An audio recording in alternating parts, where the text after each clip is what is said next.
بھارتی supreme court 2019 میں مقبوضہ کشمیر کی خصوصی آئینی حیثیت کے خاتمے کے حوالے سے کشمیری جماعتوں کی جانب سے دائر اپیلوں پر فیصلہ آج سنائے گی۔ 5 اگست 2019 کو بھارت میں برسر اقتدار بی جے پی نے غیر قانونی ہتھ کنڈے اپناتے ہوئے آرٹیکل 370 کے خاتمے کا اعلان کیا تھا، جس کے تحت مقبوضہ کشمیر کو نیم خود مختار حیثیت اور خصوصی اختیارات حاصل تھیں۔ مودی حکومت کے اس فیصلے کے بعد بھارت کے زیر انتظام کشمیر کی سیاسی جماعتوں نے اسے سپریم کورٹ میں چیلنج کیا تھا۔ اس سال اگست اور ستمبر کے دوران بھارتی سپریم کورٹ کے 5 ججوں پر مشتمل بینچ نے ہنگامی بنیادوں پر سماعتوں کے بعد فیصلہ محفوظ کیا تھا۔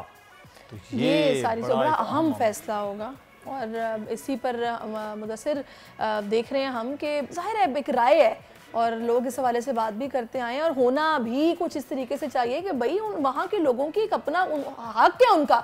حق خود ارادیت ان کے پاس ہے، اس کو وہ ویٹیج ملنا چاہیے۔ بالکل، اور سب سے اہم بات یہ ہے کہ بھارت نے اپنے ہی جو آرٹیکل بنایا، بھارت کے اپنے ہی آئین کے تحت جو کشمیر کو ایک آئینی حیثیت حاصل تھی، اس کو ہی ختم کیا گیا ہے۔ بھارتی سپریم کورٹ کا ممکنہ فیصلہ کیا ہوگا اور اس پر حریت پسند کشمیریوں کا رد عمل کیا آنے والا ہے، اس کا اندازہ مودی سرکار کے حالیہ اقدامات سے بخوبی لگایا جا سکتا ہے، کیونکہ مودی سرکار نے فیصلہ آنے سے قبل ہی مقبوضہ وادی میں دفعہ 144 یہ تو آپ کو پتہ ہے، یہ تو ہمیشہ سے ہی ایک مودی سرکار کا یہ ہتھ کنڈا رہا ہے کہ جب ان کو کچھ حالات اس قسم کے لگتے ہیں تو وہ فوری طور پر پہلے وہاں پہ یا تو فوجیں بھیج دیتے ہیں یا دفعہ 144 لگا دیتے ہیں۔ اسی ساری صورتحال پہ بات کرنے کے لیے اس وقت بین الاقوامی امور کے ماہر سید محمد علی صاحب ہمارے ساتھ موجود ہیں۔ سید محمد علی صاحب، بہت شکریہ آپ کے وقت کا، thank you so much for your time and good morning. سب سے پہلے میں چاہوں گی کہ یہ کتنا امپورٹنٹ ہے یہ کیس جس کا آج یہ فیصلہ سنایا جانا ہے اور آپ کیا ایکسپیکٹ کر رہے ہیں؟ بہت شکریہ جی۔ دیکھیے، اس میں اس کے 2 پہلو ہیں۔ اوبیسلی ایک قانونی پہلو ہے اور ایک سیاسی پہلو ہے۔ مختصراً دونوں کا ہم جائزہ لے لیتے ہیں۔ جہاں تک قانونی پہلو ہے تو آپ جانتے ہیں کہ اقوام متحدہ کی قراردادوں کے تحت جو کشمیر ہے، آزاد جموں اینڈ کشمیر، وہ ایک ڈسپیوٹڈ ٹیریٹری ہے اور اقوام متحدہ کی متعدد سیکیورٹی کونسل کی قراردادیں اس کو ایک متنازع علاقہ سمجھتی ہیں۔ تو یہ عالمی قانون کے حوالے سے تو یہ صورتحال ہے اور انہی قوانین کے تحت جب بھارت کا آئین تشکیل دیا گیا تو اس کو ایک خصوصی سٹیٹس اسی وجہ سے دیا گیا کیونکہ یہ عالمی قوانین کی ریکوائرمنٹ تھی اور تاکہ وہ اس کی جداگانہ حیثیت کو برقرار رکھیں فوجی تسلط کے باوجود۔ لیکن اب جب 370 کے حوالے سے جو 5 اگست 2019 کو اقدامات بھارت نے اٹھائے، ان کا صریحاً مقصد یہی ہے کہ بتدریج سیاسی اعتبار سے اس مقبوضہ کشمیر کا بھارت کی ریاست کے اندر انضمام کر لیا جائے۔ تو یہ جو معاملہ ہے اب اس کو سیاسی اعتبار سے وہ اٹھانے کی کوشش کی۔ اب چونکہ کئی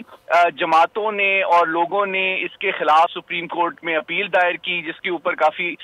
دن تک یہ مقدمہ چلا، اور اب یہ صورتحال ہے کہ سپریم کورٹ کا جو 5 رکنی بینچ بھارت میں اس کی سماعت کر رہا تھا، اس نے بھی اس بات کا اعتراف کیا ہے کہ جو کشمیر کی یعنی کہ فیصلہ ساز اسمبلی ہے، جس کو 1957 میں بھارت نے ختم کر دیا تھا، ڈیزالو کر دیا تھا، اس کے بعد یہ سب سے بڑا سوال یہ ہے کہ کیا بھارتی پارلیمنٹ کو آئین کے مطابق یہ اختیار حاصل ہے کہ وہ آرٹیکل 370 کا خاتمہ کر سکے۔ تو اصل جو آج ججمنٹ کا سب سے امپورٹنٹ نقطہ ہوگا وہ یہی ہوگا کہ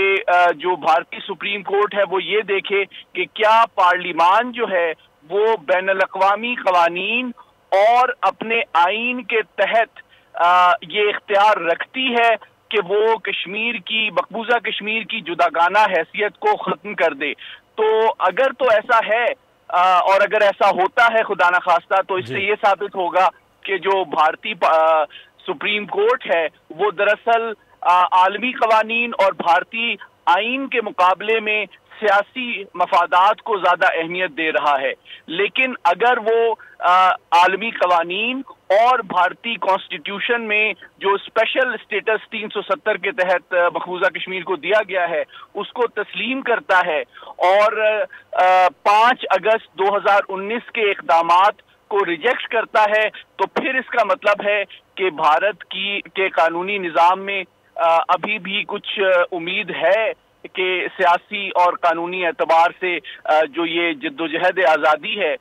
वो जारी रखी जा सके और कश्मीर की जो जुदागाना हैसियत है आलमी कवानीन और भारत के आइन के मुताबिक। अच्छा शाह साहब, ये तो अब देखना है कि सुप्रीम कोर्ट का फैसला क्या आता है। उम्मीद तवक्को माजी में भी हमने ऐसे फैसलों के हवाले से देखा, कोई खातिर खा बेहतर नहीं है। चलें देखते हैं आज के फैसले को। लेकिन जिस तरह से आर्टिकल 370 और 35 के बाद डेमोग्राफी चेंज कश्मीर के हवाले से की गई, वहाँ की आबादी का तनासुब बदलने की जो पूरी कोशिश है, इसके बाद सिचुएशन अगर इस्तिस्वाब राय की जानिब चला भी जाता है, जिसकी उम्मीद नहीं है, तो क्या सिचुएशन बन जाएगी?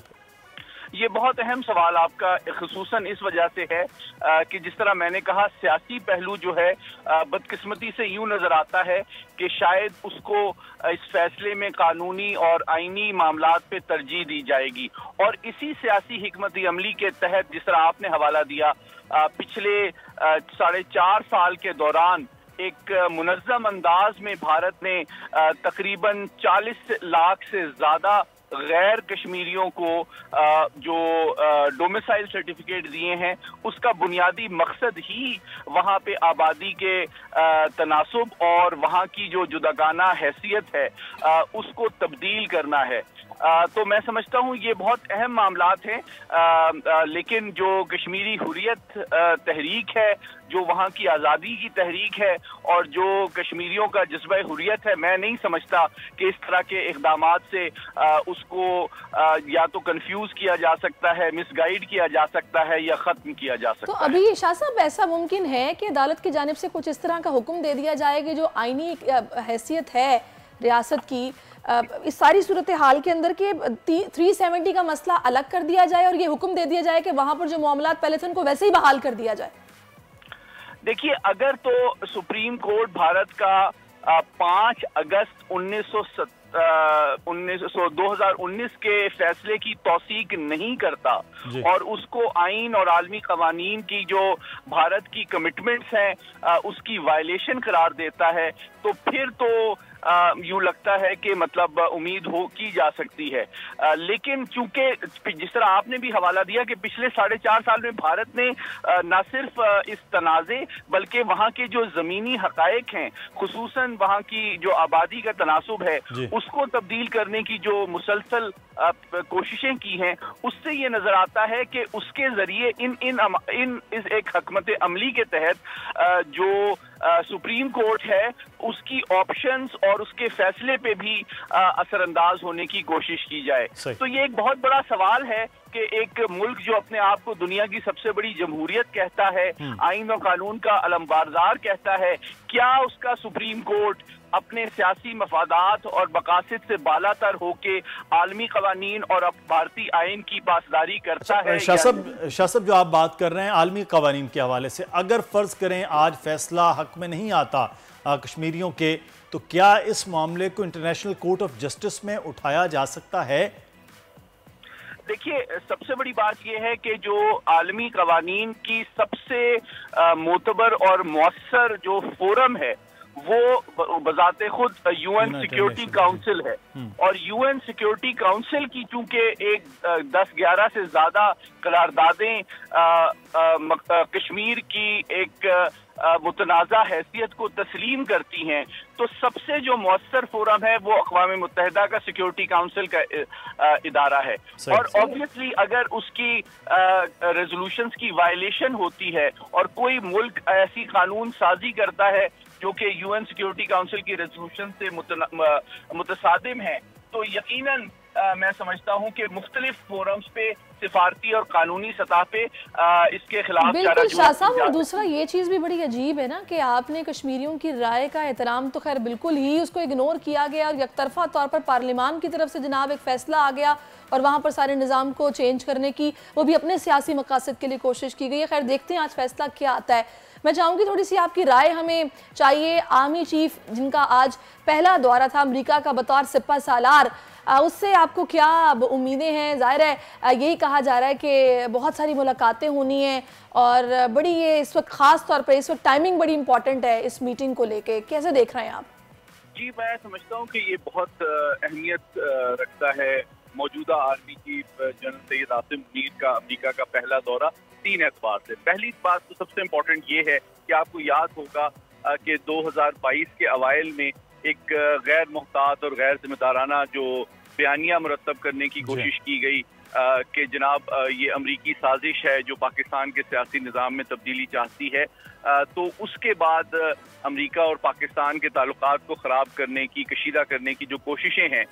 इस दौरे से ये बात साबित होती है कि अल्हम्दुलिल्लाह वो नाकाम बनाई जा चुकी हैं। पहली बात तो ये है। दूसरी बात ये है कि अब क्योंकि आलमी और खित्ते के हवाले से बहुत से ऐसे अवामिल और डेवलपमेंट्स सामने आ रही हैं जिसके तहत मैं समझता हूँ पाकिस्तान अमेरिका के ताल्लुकात में बेहतरी का एक नया दौर जो है उसकी उम्मीदें जन्म ले रही हैं। और मैं समझता हूँ कि मैं तवक्को करता हूँ तकरीबन 7-8 ऐसे अहम उमूर हैं जिस पे आर्मी चीफ के मौजूदा दौरे अमेरिका में हाई लेवल पर बातचीत होने की तवक्को है। सबसे पहली जो बात है वो ये है कि आप जानती हैं कि जो अमेरिका की एशिया पैसिफिक में इंडो पैसिफिक स्ट्रैटेजी है उसके हवाले से पाकिस्तान को कुछ तशवीश है और मैं ये उम्मीद करता हूँ कि इन मीटिंग्स में जो पाकिस्तान की तशवीश है उसको भी अमरीकी इंटरलॉक्यूटर से मीटिंग्स के दौरान उठाया जाएगा। और जो दूसरा मामला सबसे इम्पोर्टेंट है वो ये है कि अमेरिका को याद दहानी कराई जाएगी कि जनूबी एशिया में इलाकाई सलामती के लिए ज़रूरी है कि ताकत का जो तवाज़ुन है और स्ट्रेटेजिक स्टेबिलिटी यानी कि तस्वीराती तवाज़ुन जो है उसको भी बरकरार रखा जाए और भारत को इतनी ज़्यादा एडवांस्ड हाईटेक वेपन सिस्टम्स ना दिए जाएं जिससे कि ताकत के तवाज़ुन पे असर पड़े और अमन को कोई नुकसानात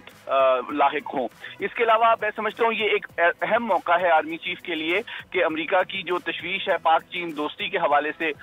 उसको भी ज़ायल किया जाए और उनको बताया जाए कि पाक चीन दोस्ती अमन खुशहाली और तरक्की के सफ़र का एक रिश्ता है, ये किसी तीसरे मुल्क के खिलाफ दुश्मनी पर